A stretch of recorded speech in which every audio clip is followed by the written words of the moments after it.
Welcome to the workshop. It's been a while. It's always a while until we come back. Just gotta say that. You know? There's never anything that we really want to see. But yeah, exactly. Or like movies that are worth reviewing about. But we just saw Venom. Let there be Carnage. Ooh, Woody Harrelson with hair. Woody Harrelson with hair. I'm not used to it.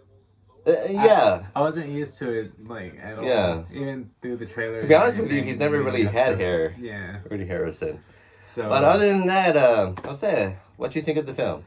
It was okay. I'm gonna say the same thing. It wasn't bad.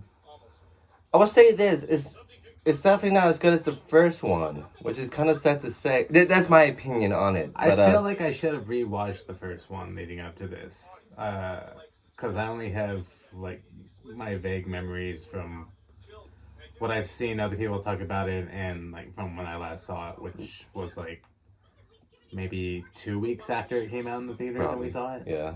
So. With the first one. Yeah, the first one. Oh. Yeah, it makes sense. But I mean, this movie should have been probably just a tad better than the first. Again, my opinion, but they lean more to the comedic side in this. Yeah, the whole. I remember the first one being a little bit more serious in tone, but this one was just comedic. Yeah, it was the interaction with Venom and Eddie Brock, played again by Tom Hardy. Yeah, even the moments between Eddie Brock and Cletus Cassidy, Woody Harrelson's character. Yeah, like that was good. I thought it was good. I think like Woody Harrelson probably steals the film, but again, you don't see him a lot in the film.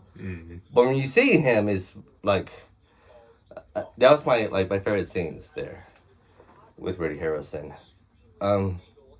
It's a very short film.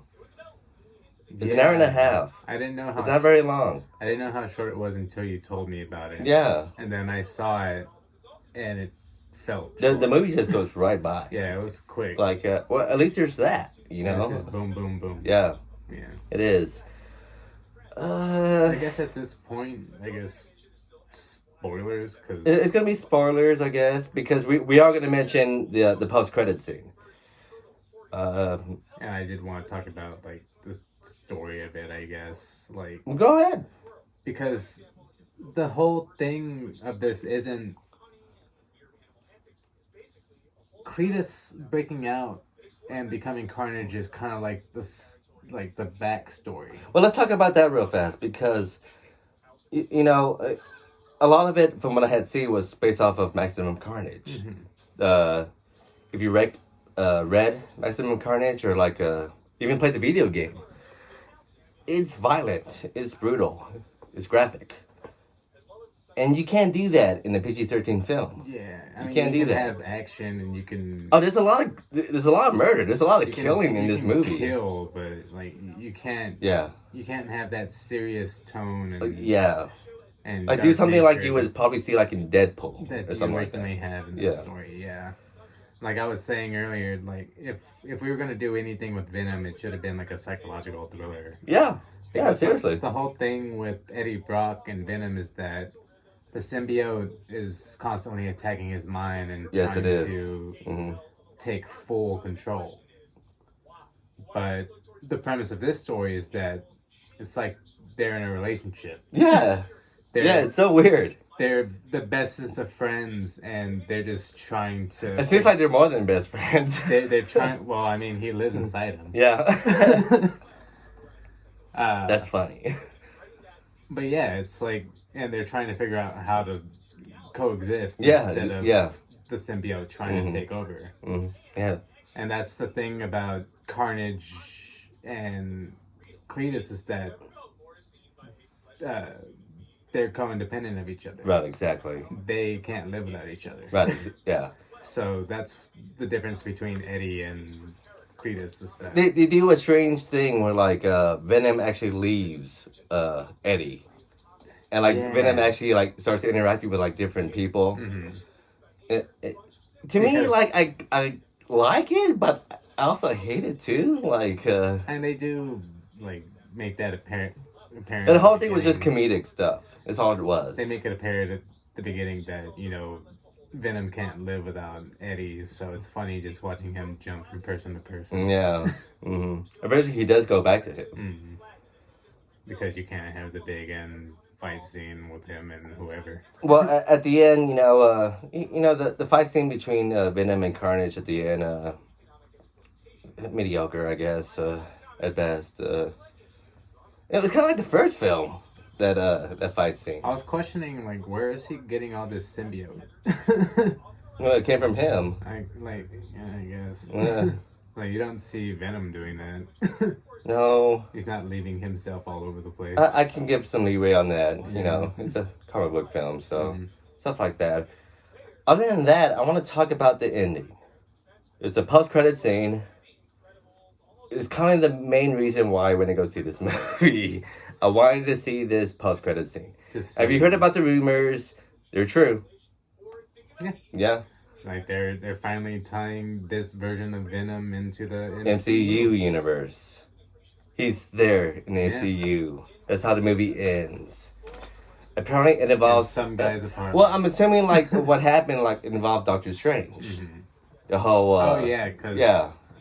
Because Venom was just about to show something to Yeah. Eddie, and then That's when like the That's alternate when- universe like stuff starts happening, and he sees Spider-Man.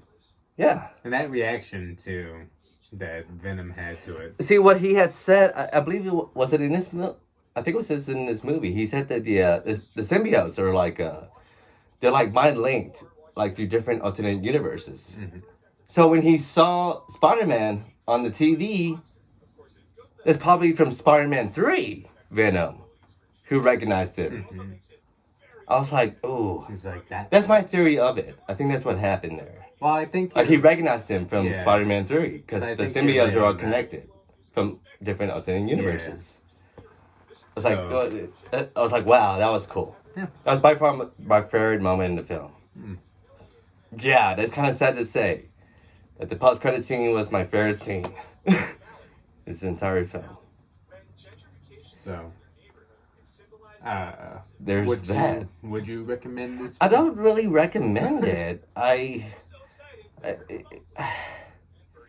If you want to see, if you're a fan of Venom, of course, you want to see Carnage. That's why you go see this film. Mm-hmm.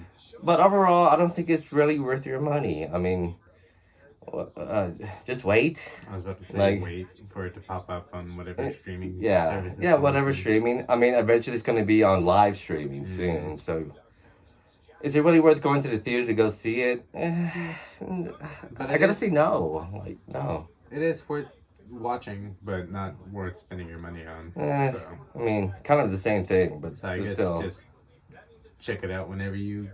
you can. Yeah. What's the next film? I kind of want to review Dune whenever that comes out. Dune. Yeah, it's gonna be an HBO Max exclusive. So. Okay. Maybe Malignant, since Oh my god. since it's now October. That movie's been out for a while, but I think we might have to review that movie for the month of October. Doing some Halloween stuff. Something. I guess we could do a couple Halloween things for October. We need to. Yeah. So, I guess until next time. The workshop is closed. See you, everybody. Bye.